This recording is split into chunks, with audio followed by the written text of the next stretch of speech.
पुराणों के अनुसार पूर्व काल में शिलाद नाम के एक ऋषि मुनि थे। वो ब्रह्मचारी थे। ब्रह्मचर्य का पालन करते करते शिलाद ऋषि मुनि को बुढ़ापा आ गया। अब उनके मन में एक भय सताने लगा। भय यह था कि बिना संतान उनकी मृत्यु के बाद उनका वंश समाप्त हो जाएगा। इसलिए उन्होंने अपने वंश को आगे बढ़ाने के लिए इंद्रदेव की कठोर तपस्या करने का निश्चय किया। एक दिन इंद्रदेव उनकी भक्ति से प्रसन्न होकर प्रकट हुए। हे मुनिवर, मैं आपकी भक्ति से अत्यंत प्रसन्न हूँ। मांगो, आपको क्या वर चाहिए? इंद्रदेव, मुझे वरदान दीजिए कि मुझे ऐसे पुत्र की प्राप्ति हो जिससे मृत्यु छू भी ना सके। मुनिवर, ऐसा पुत्र देने में तो मैं असमर्थ हूँ।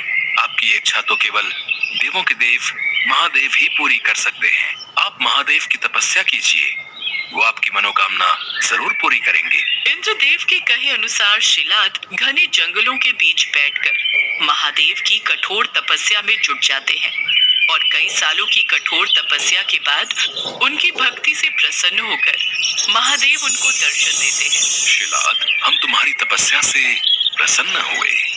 कहो, तुम क्या वर मांगना चाहते हो? हे प्रभु, मुझे आपके समान ही पुत्र चाहिए जो कि अयोनिजा हो और जिसको मृत्यु छू भी ना पाए। ये सुनकर महादेव मुनि शिलाद से बोले, हे मुनिवर, यूं तो मैं सारे जगत का पिता हूँ, फिर भी तुम मेरे पिता बनोगे। मैं तुम्हारा अयोनिज पुत्र होऊंगा तथा मेरा नाम नंदी होगा। इसके बाद महादेव अंदर ध्यान हो गए। फिर ऋषि मुनि भी खुशी खुशी अपनी कुटिया में चले गए। कुछ समय बाद शिलाद भगवान शिव के नाम से यज्ञ कर रहे थे। उसी यज्ञ कुंड से एक बालक उत्पन्न हुआ। उस बालक का मुख बेहद ही मनमोहक और लुभावना था। वाह, कितना मनमोहक और सुंदर अंश है मेरे शिव का। अब तो ऋषि शिलाद की प्रसन्नता का कोई ठिकाना ही नहीं था। वह उसे अपने साथ घर ले आए और उसका लालन पालन करने लगे। देखते ही देखते नंदी बड़ा हो गया। 5 साल का होते ही शिलाद मुनि ने नंदी को संपूर्ण वेदों और अन्य शास्त्रों का भी अध्ययन करवाया। और फिर जब वो 7 वर्ष का हुआ तो एक दिन ऋषि शिलाद के घर मित्र और वरुण नाम के 2 सन्यासी आए। ऋषि शिलाद की आज्ञा से नंदी ने दोनों सन्यासियों का खूब आदर सत्कार किया, उन्हें भोजन कराया। खाइए मुनिवर, खाइए। अगर आपको किसी और चीज की भी आवश्यकता है तो मुझे बताइए। नहीं नहीं, हमारा पेट भर गया, हमें और कुछ नहीं चाहिए। आपका बहुत बहुत शुक्रिया। ऋषि शिलाद के घर मिले इस सेवा भाव से दोनों सन्यासी अत्यधिक प्रसन्न हुए। जाने से पहले दोनों सन्यासियों ने शिलाद ऋषि को लंबी उम्र और खुशहाल जीवन का आशीर्वाद दिया और नंदी को बिना आशीर्वाद दिए ही जाने लगे। अगर आप बुरा न मानो तो मैं ये जान सकता हूँ कि आपने मुझ बूढ़े को तो आशीर्वाद दे दिया, लेकिन मेरे बेटे नंदी को नहीं। तब सन्यासियों ने बताया, हमें ये बात कहते हुए बेहद ही दुख हो रहा है, लेकिन सच तो यह है कि नंदी अल्पायु है, अर्थात उसकी आयु बहुत कम है। हाँ मुनिवर, उसके पास केवल 1 वर्ष का ही समय है। आपके इस पुत्र की आयु बहुत कम है, इसलिए हमने इसे कोई आशीर्वाद नहीं दिया। उन दोनों सन्यासियों की बातें सुनने के बाद अंदर जाकर शिलाद ऋषि नंदी को गले लगाकर फूट फूट कर रोने लगते हैं।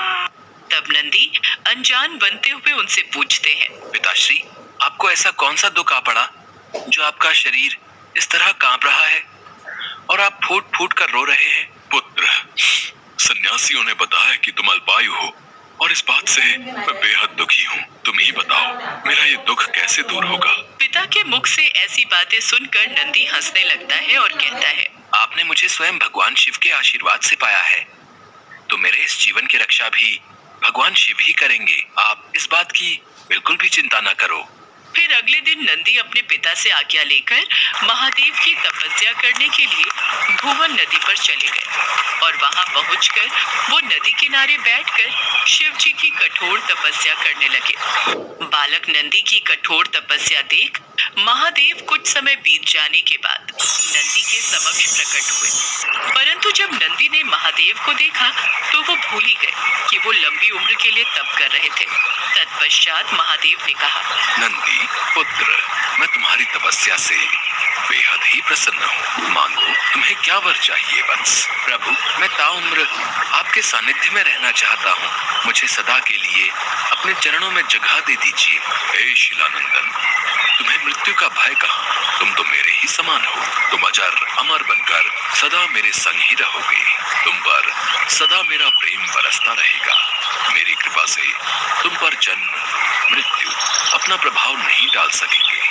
तत्पश्चात शिवजी ने पार्वती माता से कहा, हे देवी, मैं नंदी का अभिषेक करके इसे गणाध्यक्ष बनाना चाहता हूँ। इस विषय में आपकी क्या राय है? महादेव, आप नंदी को गणाध्यक्ष पद प्रदान कर सकते हैं, क्योंकि परमेश्वर यह शिलानंदन मेरे लिए पुत्र सरीखा है। इसलिए नाथ, ये मुझे बहुत ही प्यारा है। महादेव ने अपने अतुल बलशाली गणों को बुलाकर उनसे कहा, गणनायकों, आज से ये नंदीश्वर तुम लोगों का स्वामी होगा। मैं धन्य हो गया प्रभु, मैं धन्य हो गया। इस प्रकार नंदी के समर्पण से प्रसन्न होकर भगवान शिव ने नंदी को पहले अपने गले लगाया और उन्हें बैल का चेहरा देकर उन्हें अपने वाहन, अपने गुणों में सर्वोत्तम के रूप में स्वीकार कर लिया। और तभी से शिव जी की मूर्ति के साथ नंदी की प्रतिमा भी स्थापित की जाती है। ऐसा माना जाता है कि शिव जी तो हमेशा ध्यान में लीन होते हैं, वो हमेशा समाधि में रहते हैं। इसलिए नंदी के कानों में बोलकर उनके भक्तों की आवाज उन तक नंदी ही पहुंचाते हैं। एक समय की बात है, भानुपुर नामक गांव में शंभू नाम का एक किसान रहता था। शंभू भगवान शिव का बहुत बड़ा भक्त था। रोजाना सुबह उठकर भगवान शिव के मंदिर में जाना और शिव जी की मूर्ति के साथ शिवलिंग की पूजा करना उसका नियम था। शंभू के पास मोती नाम का एक पालतू बैल था, जिससे शंभू अपने खेत में हल जोतता था। मोती शंभू के लिए मानो तो परिवार का सदस्य ही था। माधवी, ये देखो, आज मैं अपने मोती के लिए कितनी हरी हरी घास और चारा लाया हूँ, पर ये मोती है कहाँ? खूंटी से तो बंधा नहीं हुआ। कस्तूरी ले गई है उसे घुमाने। मोती की आदत को बिगाड़ दिया है तुम्हारी बिटिया ने, और मोती भी कम नहीं है। जब तक शाम के वक्त कस्तूरी उसे पूरे गांव में घुमाने ना ले जाए, उसे भी चैन नहीं आता। लो, आ गई तुम्हारी लाडली। बापू, मोती को बहुत जोरों की भूख लगी है, आप क्या लाए हो? ये देख, मैं अपने मोती के लिए हरी हरी घास, पेड़ पौधों की टहनियाँ और सूखा चारा लाया हूँ। ये ले मोती बेटा, आराम से खा। मोती चारा खाकर कितना खुश हो रहा है माँ बापू। मेरा बच्चा, मेरा मोती, ये तो हम सब की जान है। मोती बैल शंभू और उसके परिवार का लाडला था। मोती खेतों को जोतने में शंभू की बहुत सहायता करता था। लगभग सारा काम खेतों का शंभू मोती की सहायता से निपटा लेता था। कुछ गांव के लोग शंभू की सफलता से जलते थे, जिनमें से एक था हरिया, जो शंभू से बहुत ईर्ष्या करता था। ऐसे ही एक दिन, अरे शंभू, तू सुबह शाम शिव मंदिर में पूजा ही करता रहता है? कुछ देर अपने दोस्तों के साथ भी समय बिता लिया कर। शाम का वक्त है, आ जाता हूँ घड़ी, हमारे साथ भी कुछ खा पी ले। अब नहीं हरिया भाई, मैं ये सब नहीं लेता हूँ। मैं तो बस भगवान शिव का भक्त हूँ और उन्हीं की पूजा में अपना समय बिताता हूँ। मुझे उसी में खुशी मिलती है। हरिया भाई, मैं देख रहा हूँ शंभू तुम्हारा अपमान कुछ ज्यादा ही करने लगा है। हाँ, तुम उसे 2 घड़ी अपने पास बैठने के लिए कहते हो और वो तुम्हें साफ लफ्जों में मना करके हमेशा चला जाता है। तुम क्यों उसे बार बार कहकर अपनी इज्जत गिरवाते हो भाई? हैं? हरिया गुस्से में घर आ जाता है। कुछ दिनों बाद शंभू की बेटी के रिश्ते की बात चलती है और लड़के वाले कस्तूरी को देखने आते हैं। देखो शंभू भाई, मैंने तुम्हारा गांव में बहुत नाम सुना है। तुम्हारा परिवार भी बहुत अच्छा है और हमें कस्तूरी बिटिया जैसी बहू ही अपने बेटे के लिए चाहिए। एक काम करते हैं, शादी के लिए 3 महीने बाद का कोई अच्छा मुहूर्त देखकर तारीख रख लेते हैं। क्यों, ठीक रहेगा ना? अब लक्ष्मीचंद जी जैसा आप ठीक समझे। लड़के वाले कस्तूरी से रिश्ते की बात पक्की करके चले जाते हैं। आपने लड़के वालों से कह तो दिया, पर 3 महीने में हम इतने पैसे शादी के लिए कैसे जोड़ पाएंगे? तुम चिंता मत करो माधवी, मैं और मोती मिलकर कुछ ही दिनों में नई फसल पर काम कर लेंगे। फिर उस फसल को बेचकर अच्छे पैसे मिल जाएंगे। फिर हम आराम से कस्तूरी की शादी कर सकते हैं। अब तुम मोती का भी ज्यादा ख्याल रखा करो, वो भी हमारे साथ बहुत मेहनत करता है। तुम चिंता मत करो, मैं मोती का ध्यान रखूंगी। कस्तूरी की शादी की बात पक्की होने की खबर हरिया को लग जाती है। वो इस बात को बर्दाश्त नहीं कर पाता है। मेरा अपमान करके शंभू इतना खुश कैसे रह सकता है? इसकी सारी खुशी उसी बैल में है। उसी बैल के भरोसे ये हवा में उड़ रहा है। ये सोचता है कि बैल की मदद से ये अच्छी फसल उगा लेगा और अपनी लड़की की शादी कर देगा। मेरे होते हुए ऐसा कभी नहीं हो सकता। कई बार इस शंभू ने गाँव वालों के सामने मेरा अपमान किया है। आज रात मौका देख कर इसके बैल का काम तमाम कर दूंगा। हाँ, आधी रात के वक्त जब सब सो रहे थे तब हरिया उठा और उसने शंभू के घर जाकर मोती के चारे में जहर मिला दिया। सुबह जब शंभू की आंख खुली तो उसने देखा। ये क्या हो गया माधवी? कस्तूरी बिटिया जल्दी आओ, देखो हमारा मोती बेसुध पड़ा हुआ है, इसके मुंह से झाग निकल रही है, कहीं इसने कुछ गलत तो नहीं खा पी लिया। हे शिव शंकर, मेरे मोती को ये क्या हो गया? हे भोलेनाथ, हमारा मोती नहीं मर सकता, इसे कुछ नहीं हो सकता। बाबा बाबा मोती को क्या हो गया? मोती कुछ बोल क्यों नहीं रहा? हे भोलेनाथ, ये क्या अनर्थ हो गया? हमारा मोती इस दुनिया से कैसे जा सकता है? हमारा मोती, हमारा बच्चा।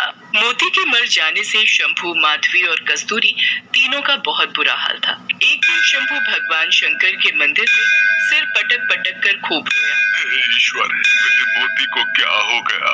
मुझे मेरा मोती वापस दे दो प्रभु। मैंने आपकी हमेशा सच्चे मन से पूजा की है, मेरे मोती को आप ऐसे नहीं छीन सकते। यदि मैंने सच्चे मन से आपकी पूजा की है तो प्रभु मेरे दुख दूर करो, मोती को वापस भेज दो प्रभु। शंभू भगवान शंकर की मूर्ति के आगे बिलक बिलक कर रो रहा था। तभी उसे मंदिर के द्वार पर एक बैल आता दिखाई दिया जो देखने में मोती जैसा ही था। मोती? ईश्वर, ये बैल तो बिल्कुल मेरे मोती जैसा है। आसपास तो इसका कोई मालिक दिखाई नहीं दे रहा, ये कहाँ से आया है? प्रभु, ये आपकी कैसी लीला है? आपने मेरे लिए मेरे मोती जैसा हूबहू एक बैल भेज दिया। शंभू भगवान शंकर का आशीर्वाद मानकर खुशी खुशी उस बैल को घर ले आता है और आकर सारी बात माधवी और कस्तूरी को बताता है। बाबा, ये बैल तो बिल्कुल हमारे मोती जैसा है। मुझे तो ऐसा लगता है भगवान शंकर ने हमारे मोती को वापस भेज दिया है। देखो बाबा, ये मुझे पहचानता है, मेरे हाथों से चारा भी खा रहा है। हे शिव शंकर, आपने इस बैल को भेजकर हमारे सारे दुख दूर कर दिए, वरना मोती के बिना तो हम बिल्कुल अकेले हो गए। मोती के रूप में उस बैल के आ जाने से शंभू की सारी परेशानी दूर हो गई थी। मानो उस बैल में ऐसा क्या जादू था कि मोती जब शंभू के साथ उस बैल से हल जोतता तो मिनटों में काम पूरा हो जाता। कुछ ही दिनों में शंभू के खेत फसल से लहराने लगे। फसल पककर तैयार हो गई। शंभू ने उसे अच्छे दामों में बाजार में बेच भी दिया। कस्तूरी की शादी के दिन नजदीक आ रहे थे। शंभू उस बैल की मदद से खेत पर बहुत जल्दी काम करने लगा था। ये बात जब हरिया को पता चली तो उसने दोबारा अपनी चाल चलने की सोची। शंभू की तो खुशी का ठिकाना ही नहीं है, बड़े जोर शोर से अपनी बेटी की शादी की तैयारियां कर रहा है। इसके पास दूसरा बैल जब से आया है तब से ये ज्यादा खुश दिखाई दे रहा है। मुझे इसके दूसरे बैल को भी मारना होगा। सब सो चुके हैं, जल्दी से इस बैल के चारे में जहर मिला देता हूँ, ये भी मोती के पास ऊपर पहुँच जाएगा। हरिया जैसे ही उस बैल के पास जाता है, बैल मानो किसी जादुई शक्ति से अपनी रस्सी खोल लेता है और हरिया के पीछे भागने लगता है। हरिया चिल्लाता है, कोई बचाओ, बचाओ, मुझे ये बैल मार देगा, मुझे मार देगा, मुझे माफ कर दो, मुझे माफ कर दो, मैं ऐसी गलती दोबारा नहीं करूंगा। मोती बेटा रुक जाओ, हरिया के पीछे मत भागो। शंभू भाई, मुझसे गलती हो गई, मैंने ही तुम्हारे पहले बैल को जहर मारा था, मैं इसे भी जहर देकर मारने वाला था, पर पता नहीं ये बैल कोई जादुई बैल है, इसने अपनी रस्सियां खोल ली और मेरे पीछे भाग पड़ा। इससे कहो मुझे माफ कर दे, मैं आज के बाद कभी भी किसी के साथ गलत नहीं करूंगा। जैसे ही हरिया अपनी गलती मानता है, वो बैल शांत हो जाता है और वापस शंभू के पास लौट आता है। गांव के लोगों की सलाह पर हरिया को उस गांव से निकाल दिया जाता है। हरिया को उसके किए की सजा मिल जाती है। शंभू धूमधाम से अपनी बेटी कस्तूरी की शादी करता है। शंभू और माधवी उस बैल को भगवान शंकर का आशीर्वाद मानकर उसके साथ खुशी खुशी रहने लगते हैं।